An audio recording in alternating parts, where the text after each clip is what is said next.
Hello প্রিয় বন্ধুরা, তোমরা সবাই কেমন আছো? শুভ দুপুরের শুভেচ্ছা ও ভালোবাসা নিয়ে প্রতিদিনের মতো আজকেও হাজির হয়ে গেছি মেনু নিয়ে। কি মেনু বানিয়েছি দেখো, আজকে তোমাদের ভীষণ ভালো লাগবে।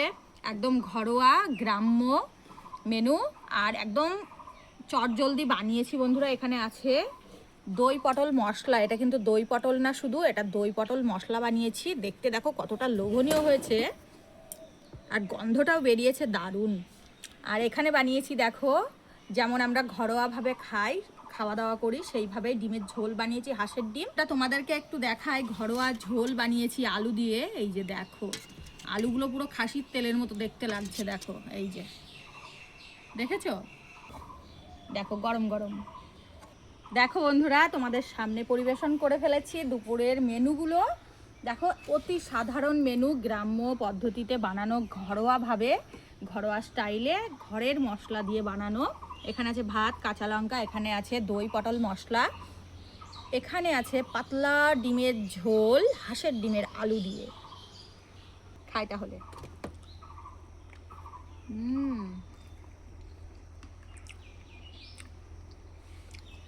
মধু মুখে দিলে যেমন লাগে সুস্বাদু, মুখটা মিষ্টি হয়ে যায়, এটা মুখে দেওয়ার পরে ততটাই সুস্বাদু লাগছে। দই পটল মশলা বানিয়েছি, কতটা সুন্দর হয়েছে। প্রথমে আলু আর এই যে জাম্বো সাইজের ডিম, এই যে দেখো,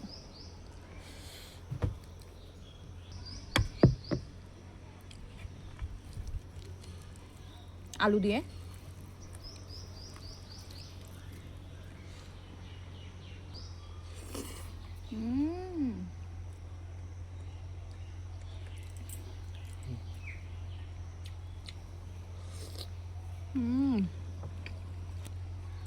দুর্দান্ত হয়েছে। তোমাদের কেমন লেগেছে জানাবে। আজকের মতো এতটুকু। পরবর্তী ভিডিও নিয়ে ডিম্পা ডেলি কিচেনে আবার আসবো ফিরে। ততক্ষণ তোমরা ভালো থেকো, সুস্থ থেকো। আর এই ধরনের মেনুগুলো তোমাদের কেমন লেগেছে জানিও। টাটা।